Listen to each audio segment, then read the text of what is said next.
Hey guys, how's it going? It's your boy M.K.S here, back in another video, another topic I suppose. I know I've covered this topic quite a few times. I'll try and keep it short, concise and straight to the point, partly because I want to go for a walk and then have a little nap, a granddad nap as I call it.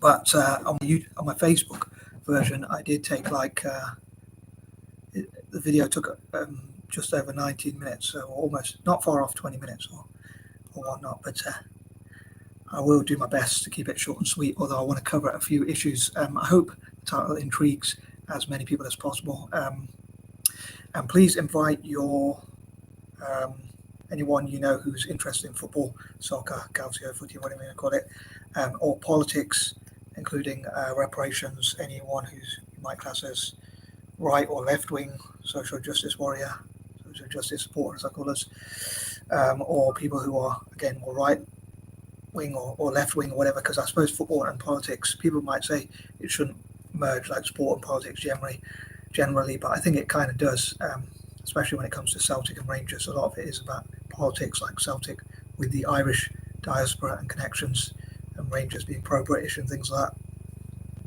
As an anti-imperialist, I make one concession to support Italy, but normally I support Italian teams. I support countries that were colonized, not ones that do colonize others. So generally speaking, I'm an anti-imperialist, but yeah, I'm a bit late for my granddad nap as I call it in speech. But yeah, so I'm going to start with some of the negative stuff anyway. I'm going to try and crack on and get to the point and start with some of the negative things, to be honest, which are hard to talk about really and quite embarrassing.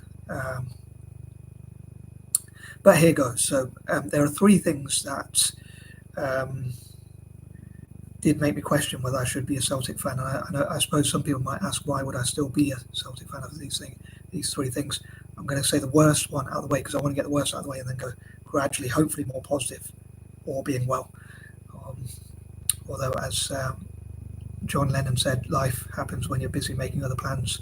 And Mike Tyson said, everyone's got a plan until you get punched in the face or something like that. But I'll do my best anyway to gradually get more positive as I go along. So get to the point, Mike. But yeah, I'll try my best, I promise. But so some of the negative things in the past, hopefully in the past, and hopefully it won't happen in the present or the future. Hopefully the club has learned from it and will look to learn from such. But one of the worst crimes, I suppose you could say, if not the worst crime, I think many people would say, has happened at the club. Obviously I'm talking about Celtic, as the title suggests, hence Celtic to reparate as well as be reparated. There was an abuse scandal, shall we say, to put it simply, to put it as politely as possible, at what was called the Celtic Boys Club, which I think the club says was a separate entity, and our rivals, obviously especially Rangers, often mock us for it, and many people say they're not really caring about the victims really, they just want a point score. So I'm not sure if that's always the case, but I think it's something the club should acknowledge and definitely learn from, most importantly. But also, if we as a club could reparate the fans, the victims who were abused, and maybe even help people who go through abuse, whether that's physical, sexual, violent. Well, violent is obviously physical, mental, or any other forms of abuse. But anyway, I hope to come to that. But yeah, so obviously that's it. So that was one thing. I mean, a couple of other things. A while back I came up with an idea to create a GoFundMe page for keeping a player at the club, Hodson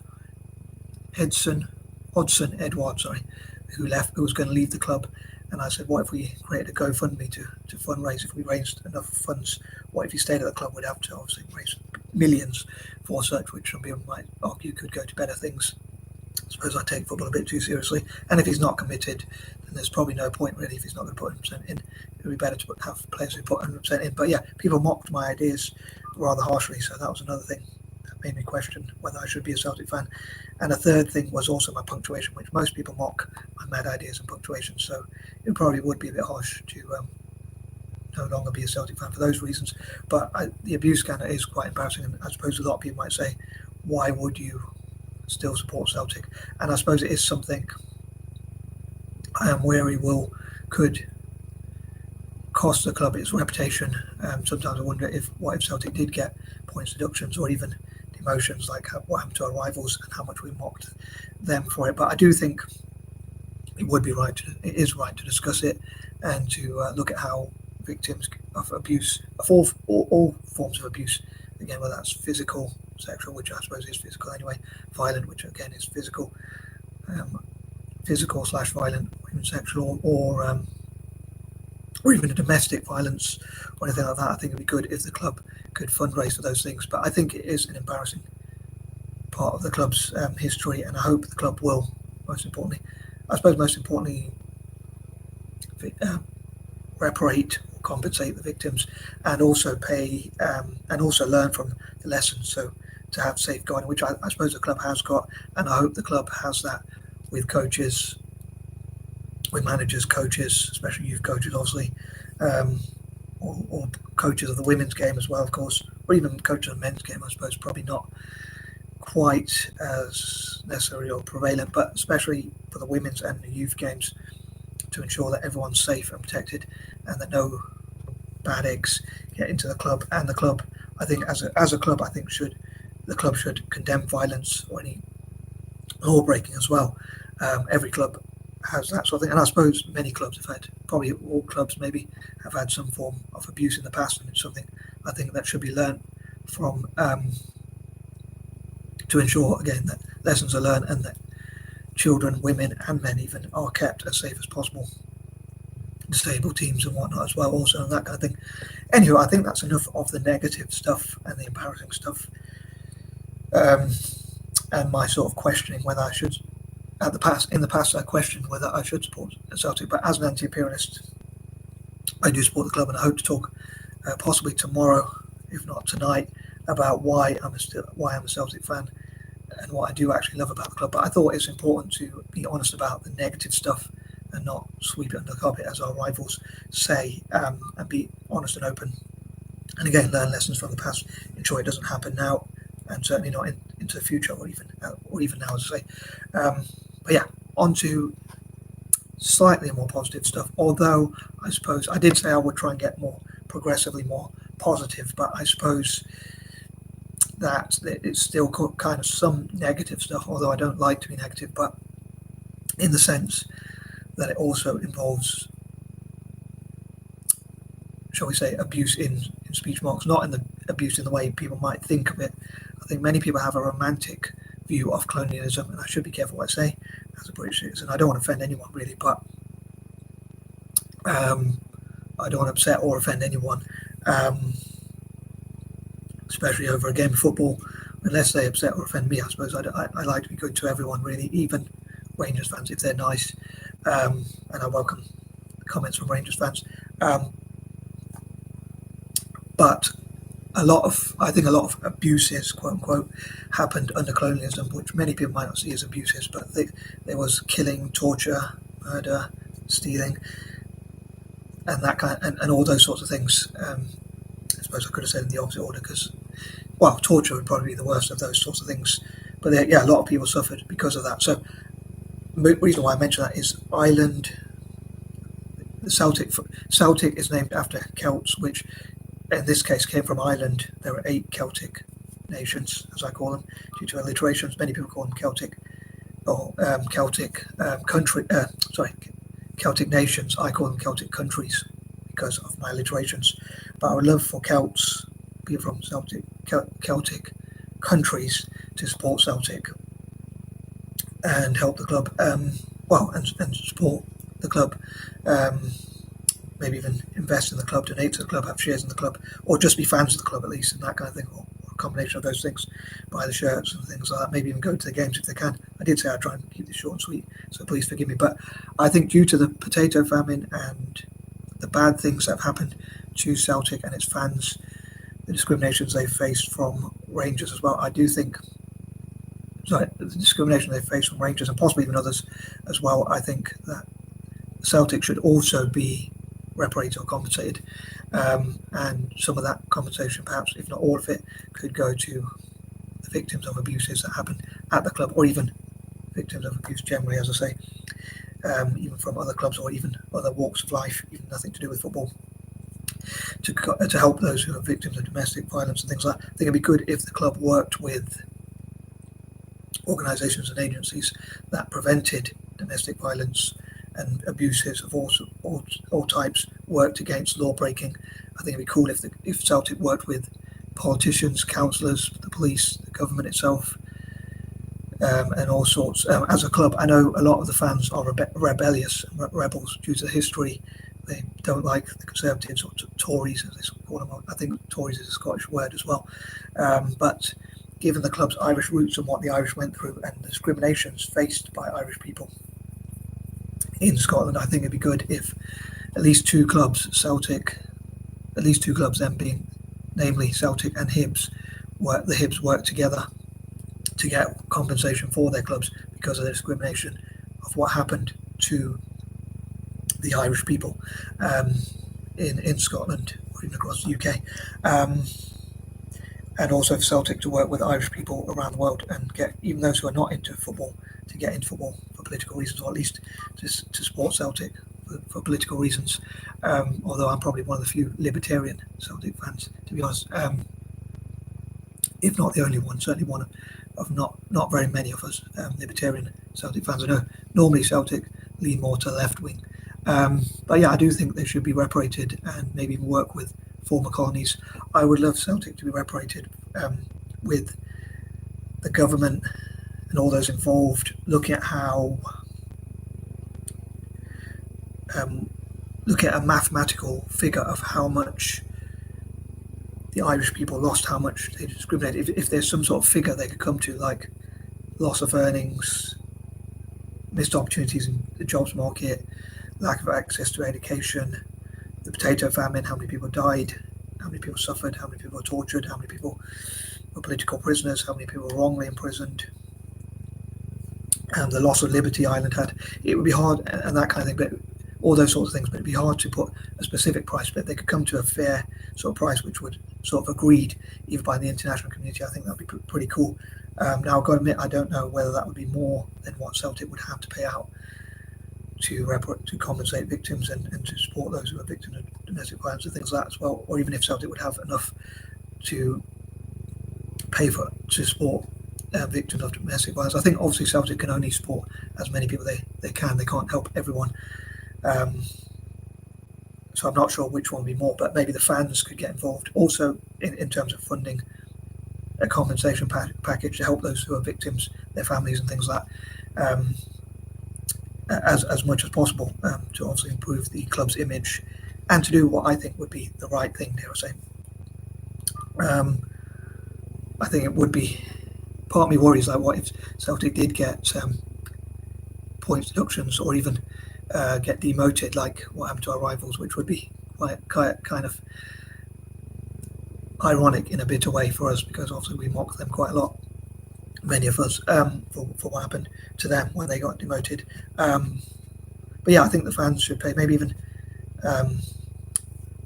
Catholic groups and organisations, because of their links with Catholicism, although I'm not a Catholic myself, as I mentioned on my Facebook, but due to what Rangers sing about Catholics and the Vatican and stuff like that, maybe Catholic organisations, even the Vatican itself, could help Celtic out to pay for its debts, whether those are the club's debts itself or what the club should have to pay out to the victims of abuse and things like that, which again I think would be the right thing to do, dare I say.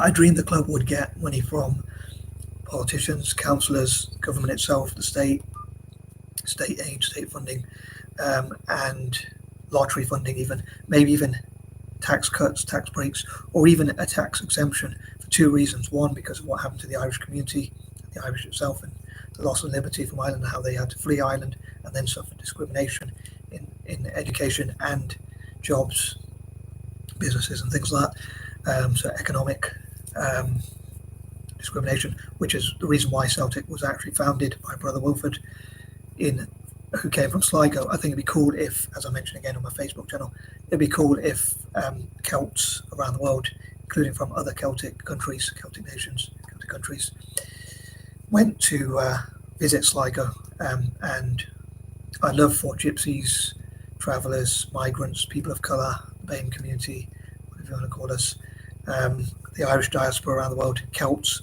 from all around the world, especially from Celtic countries, those with Celtic roots, Scotch, Irish people from America, I think of, for instance, but even all around the world, Canada and around the world.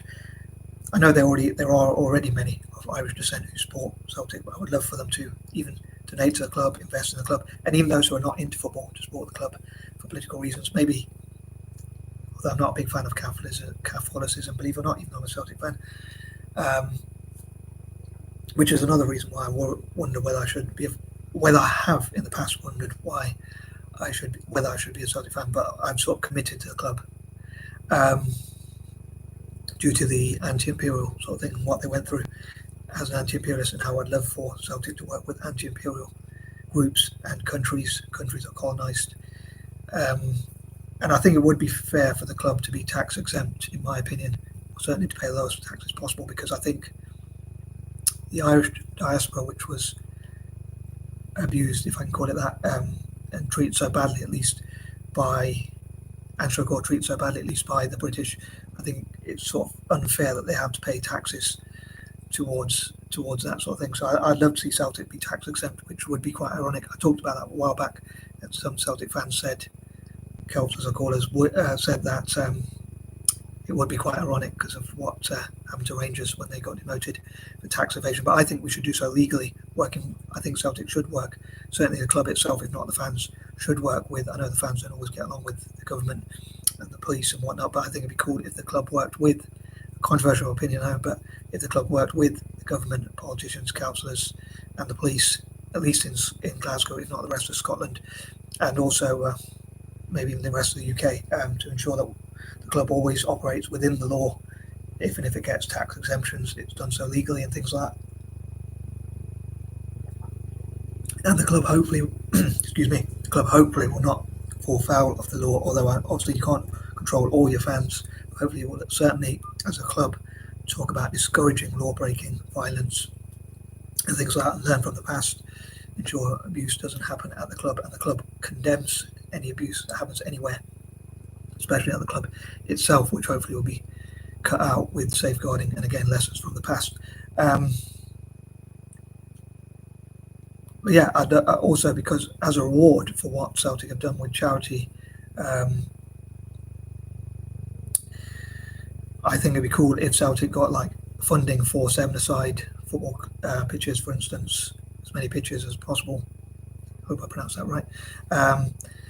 So that they can, on a serious note, help Glaswegians and Scots generally, especially from Glasgow, but also deprived areas around the UK and even around the world.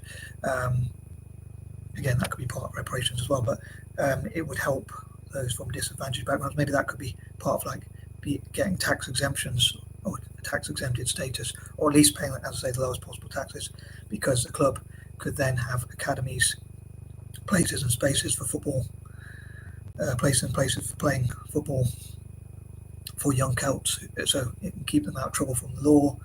It can help to give them things to do, exercise, improve their health, help them to have confidence, network with others, meet other people, get opportunities for jobs, volunteering roles, which could in turn lead to jobs, help them feel part of the community, maybe befriend the police and things like that. So hopefully that will mean, maybe I'm being naive here again, as I often can be, but that would help them to be less likely to commit crimes, hopefully, because, I mean, I'm not saying it's going to completely solve the problem, but it could mean that they're less likely to commit crimes because they are friendly with the police, and hopefully that will keep them out of trouble from the law. Also give them things to do, like playing football, things like that. So hopefully that will be something that they can work with, as say the police, football in the community, space and places for football for good, the Football for Good campaign, which Celtic are already a part of, and things like that. Hopefully that covers everything. I know this was a really long video. I honestly did my best to keep it short, but I did have a lot of points I did want to cover. But I hope, as I say, Celtic gets funding from the state, lottery funding, and pays the lowest possible taxes legally, all being legal, and ensures it operates within the law as part of that deal, and helps to alleviate poverty and suffering, and learns its lesson from the past, ensures there's no abuse at the club, and the club condemns all forms of abuse, and also works to eliminate that as much as possible from society generally all around the world, not just in Glasgow or even in Scotland or even in the UK, but all around the world, especially in developing nations. And I'm out. Peace, love.